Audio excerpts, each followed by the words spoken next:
Greet the greasy real estate agent at the open home. Smell a commission off the fucker. Welcome to Simplified Sparky Marketing. Something's happened to me in the last few weeks in regards to my existing clients. This is what I stress with everybody is people use clients as a transaction, and the worst thing you can do is just let them sit there, not actually interact with your client's database, and you let them go to fuck, as it were. So what's happened in the last 2 to 3 weeks, two of my existing clients, two really good clients of mine, have decided to move home. I didn't even know this was happening until they reached out to me and they required further work in their homes.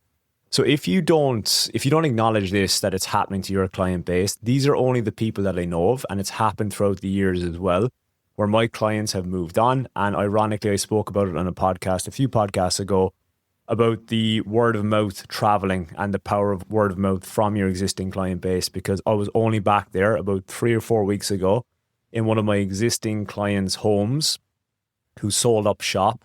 And then the new owner has brought me in for probably 3 or 4 different tasks in that house since. The most recent being an aircon circuit that an aircon guy fitted the aircon. He didn't want to run the circuit. I thought, fucking brilliant, I will get this in. So I slapped in an aircon circuit for them about a month ago. And this is the importance of staying on top of your client base. So client number 1, he moved from Leichhardt to Balmain to a bigger home. And the reason is his kids are getting bigger. They outgrew their home in Leichhardt and realized they needed a bigger home. And also he is living with his in-laws. So they're quite elderly and they're looking after them as well. So they looked for a place that had a granny flat out the back to house them. And what I did for him was a few simple jobs. A few ceiling fans were installed and an Evnex car charger was put in for their car. And it's brilliant when this happens, because previously when I was working for them, I did work in their switchboard, I put in a car charger, I did numerous things around the home like downlights, extra power points, loads of stuff in their previous house. So they're aware of your pricing, they're aware of how you operate. And what happened this time around was he wanted these bits and pieces done. And sure enough, that led to another switchboard upgrade in their home because they knew it was coming from the last experience. Likewise, at the job I was checking out this morning, so that family changed home, but it was more of a convenience thing. So they moved from Dulwich Hill and they moved to Surrey Hills. And the main reason behind it was convenience and commuting to work. So they barely need a car now. So pretty similar style house. It was a terrace house in Dulwich Hill, and they moved to a rather similar terrace house in Surrey Hills. And again, halogen downlights throughout the home, smoke alarms are out of date, the switchboard is horrendous. It actually used to have the neighbour's switchboard tapped off of it. So there's this monstrosity outside of it that I'm going to tidy up. And basically the mains came in and you had the main switches for both units, the retro flick up switches were in that board. So I'm going to tidy that up, make that redundant, put in a new switchboard and tidy that all up. And then there's loads of other stuff within the house. And this is the fantastic thing about existing clients, and word of mouth obviously exists, obviously works. And this is a prime example of when the clients get back to you because you have been staying on top with them. The key to this, and something that I stress with my members, is you don't want to be a pest. You're not a pest in regards to ramming shit down their throat every week, every quarter. It's about showing up in important times, being useful, being helpful with strategy. Very strategic strategies go behind this.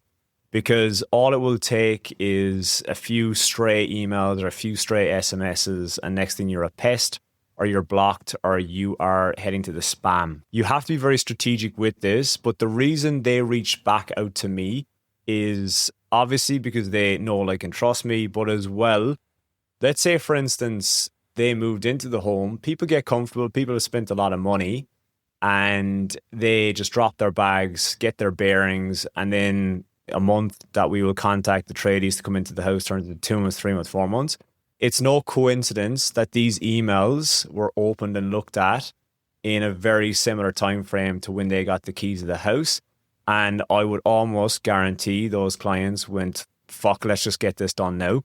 And sure enough, one job is complete and I'm putting the quote together for the second job, which I have no doubt I am going to get. I could do the job, but as I stressed in other podcasts, quote before you start any work. Just because you've done work previously for somebody, you don't quote it, you do the work, maybe stuff is inflated, etc., etc. It gets messy, it gets dangerous. So always quote the work before you start, even for existing clients. Most Sparky businesses focus on getting new clients. Get new clients and need more leads and need more customers.